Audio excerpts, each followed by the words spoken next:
Arifureta is an anime that I've heard next to nothing good about. Everywhere I go, I saw people shitting on it, and I was really confused because the anime was really good, even sporting one of the strongest first episodes I've seen in the series. It might not have been the lowest rating of the season, but from what I've seen, I believe it was among the most hated.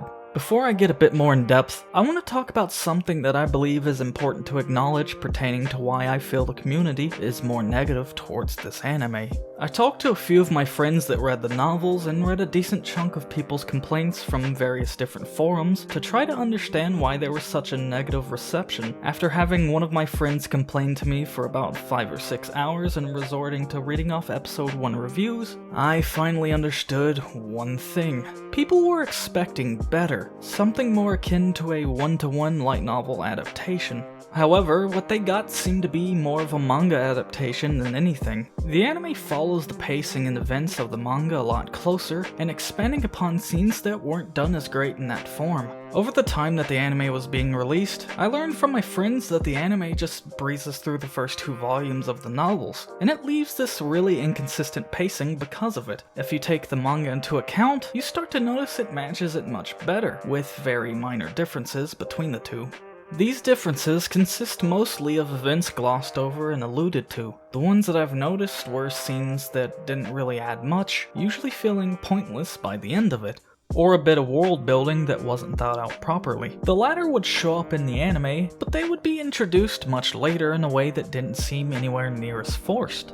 With all of that out of the way, let me get into the meat of this.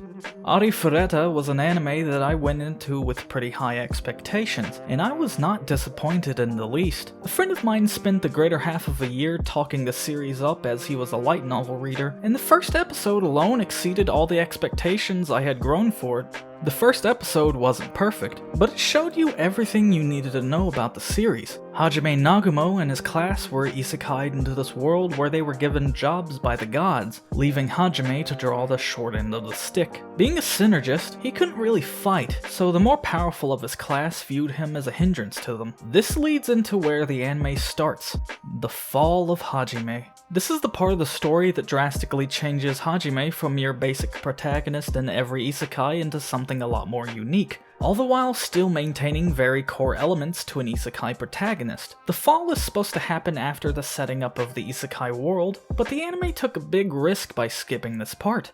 This risk was something that I had a feeling would pan out well from my first viewing, and seeing how things have progressed over the season, I wasn't wrong. I know I have the unpopular opinion here, but the series had a really strong first episode because of how it skips over the pre-isekai and world setup and focuses on Hajime instead.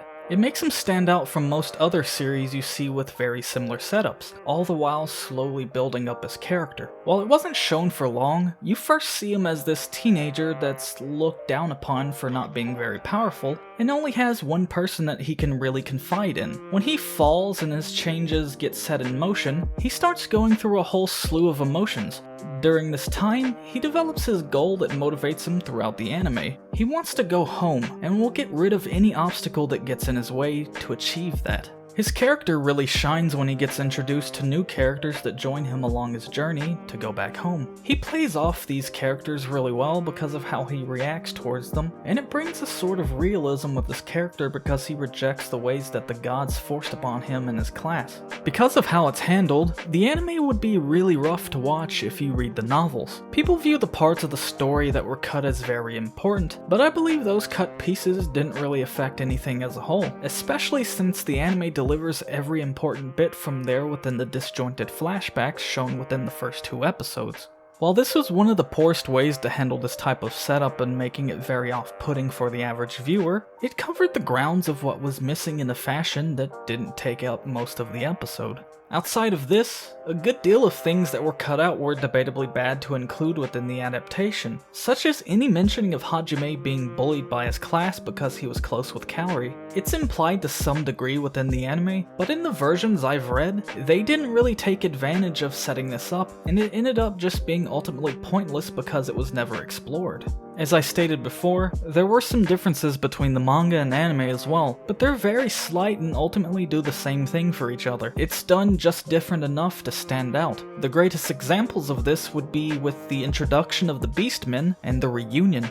The introduction of the Beastmen was glazed over within the anime. After meeting Shia, they were supposed to have passed through the Beastmen's city and get into a sort of conflict that solidifies Hajime's resolve and convinces him to make the Howlia stronger so they wouldn't need to rely on his strength. While the latter part is conveyed pretty well, you do miss out on the former's interaction, having it only watered down to about a scene a couple seconds long. The reunion, however, was just the opposite, as it expanded upon parts of it. In the manga, the teacher and her party appear out of nowhere, and it feels a little off. In the anime, since a decent deal of the season shows you what's happening with the other classmates, you get a little more backstory for why people are over there, but the downside to this is that it ruins some of the mystery behind who exactly betrayed Hajime and caused him to fall. Because the anime spoils you of this within the second episode.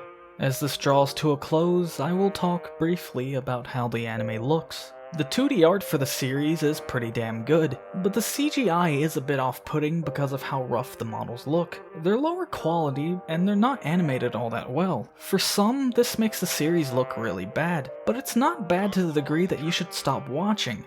The models are odd to look at because some of the animations are just stretching out as geometry instead of being properly rigged, which makes it look pretty awkward. It still feels like it can easily belong in the universe since it matches the aesthetic, and they don't really look all that different from how they look in the other versions. The biggest differences you'd find in the art between those versions is the rabbit and bear that Hajime encounters immediately after waking up from his fall. While it may be debatable for some, Arifureta was great. It stuck out for the better and it had me hooked from the get-go. It's probably my number one for the season because of how much of a great time it gave me. Never once did I feel like watching it was a waste of time, and I thoroughly enjoyed every moment of it. The adaptation was wonderful, and even if it wasn't perfect, it carved out a special place in my heart. At the very least, even if you didn't like the anime, it introduced a lot of new people to the series, and that's all that really matters. Especially considering Season 2 was announced.